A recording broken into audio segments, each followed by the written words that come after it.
मैं आज हिंदुस्तान की गवर्नमेंट को ऑफर कर रहा हूँ, किसी किस्म की आप तहकीकात करवाना चाहते हैं इस इंसिडेंट में कि कोई पाकिस्तानी इसमें मुलव्वस था, हम तैयार हैं।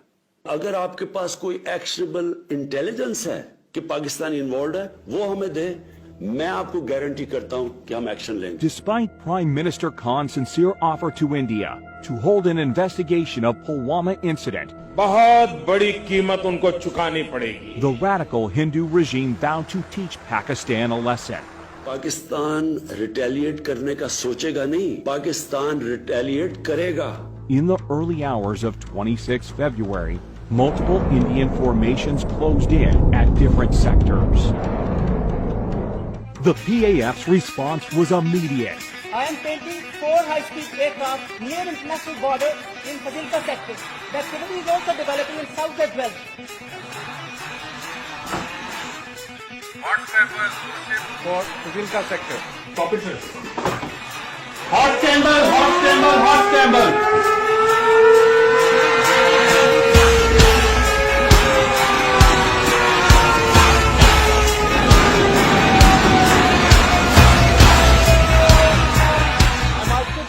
High-speed activity in the north.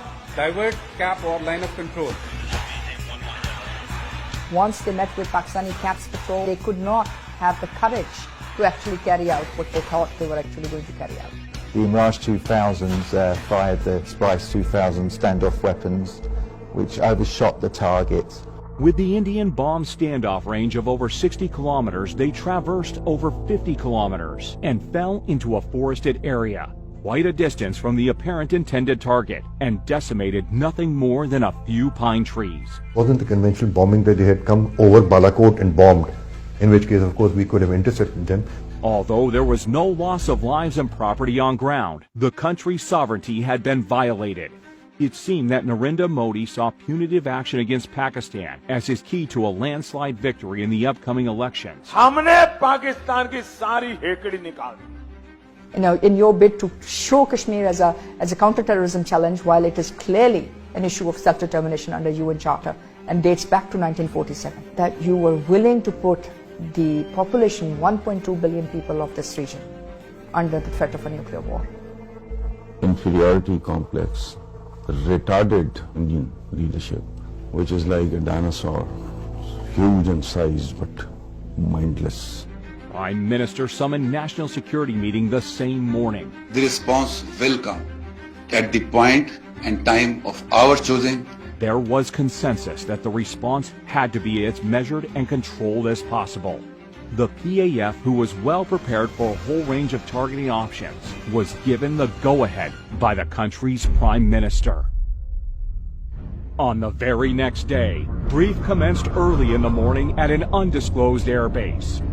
Since the mission purpose was essentially to demonstrate Pakistan's resolve and capability, the general area of bombing were the open spaces and military garrisons near the line of control. Aim of our today's mission is going to be 100% bombs on target, whereas sweep is going to ensure survival of our all strikes. It's going to be our top priority of the mission. At 0900 hours on the morning of 27th February 2019, fighter jets from different elite squadrons rolled down the runway.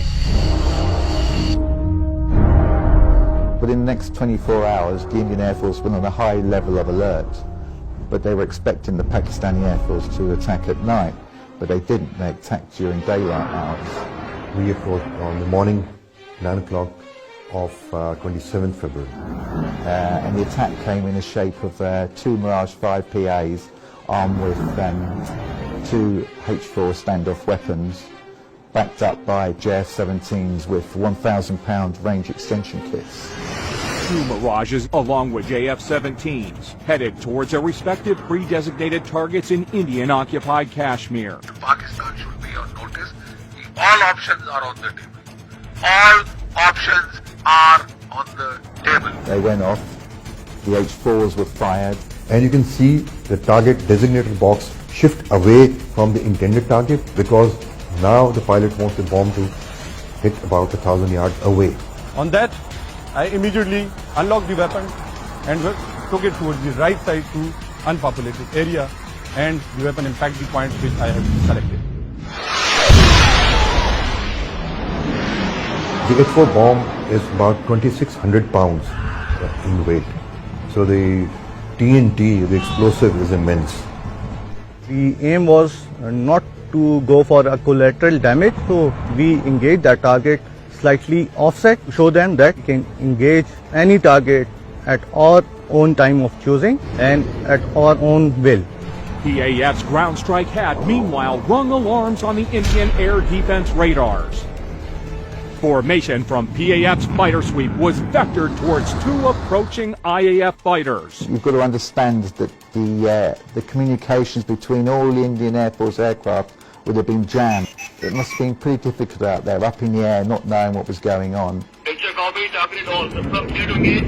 After sampling the target data and confirming valid firing parameters, squadron leader Hassan fired air-to-air missiles. Camera 1, Fox 3 off the group. Su-30 is not an ordinary aircraft. It is a multi-role, almost a fifth generation platform. Soon after the shootout, all hell broke loose in the Indian camp. They had everything that they had that particular day because they were expecting Pakistan Air Force to respond. After having bombed a part of our piece of our geography, they knew what the Pakistan Air Force was going to do to them in the next couple of days.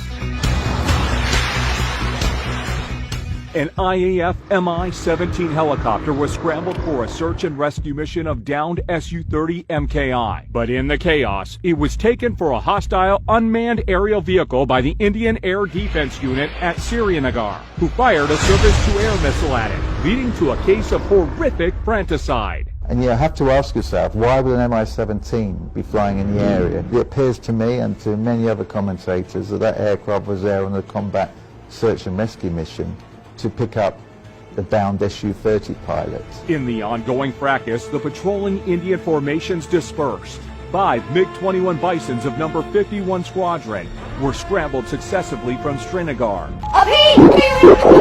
The jamming aircraft, which did a superb job, absolutely superb job jamming the communications of the Indian Air Force.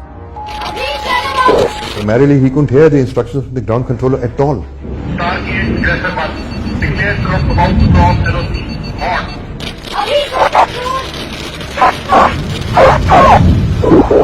Before he could even get his bearings, Abinadan's MiG-21 was hit by a missile launched by Wing Commander Noman Ali Khan.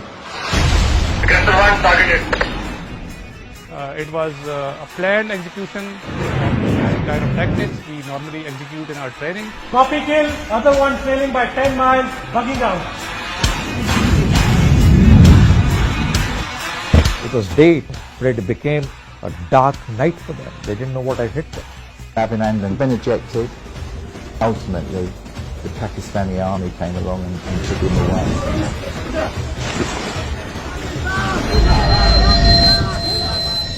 Military shot down 2 Indian jets today after they crossed the disputed border in Kashmir. Military also says its warplanes carried out airstrikes inside India.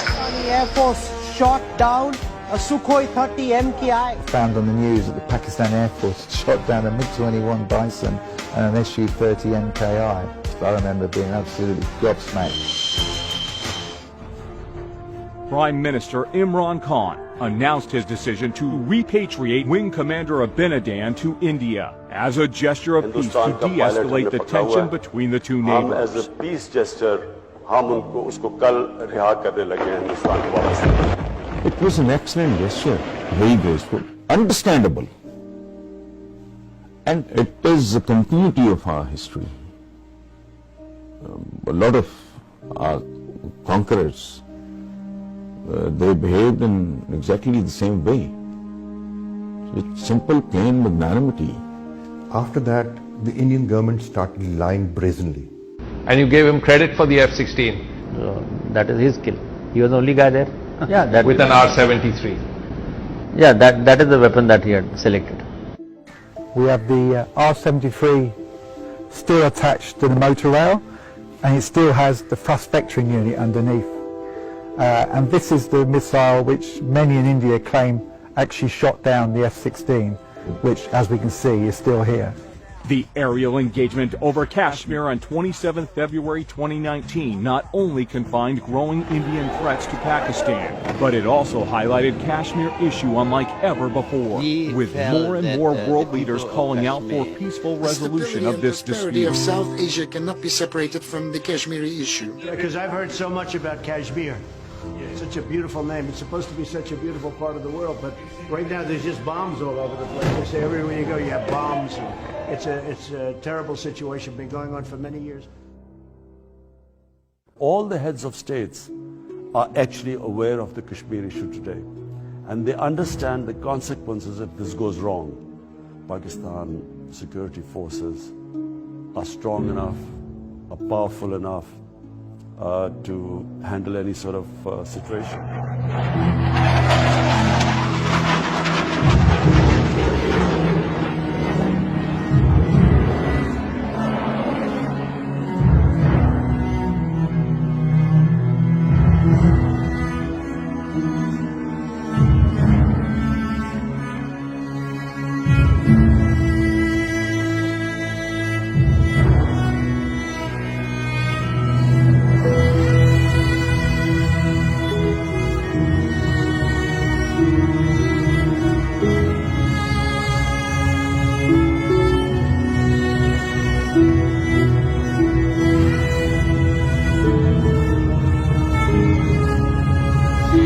Climb to 210 from 21 to 23 in the north.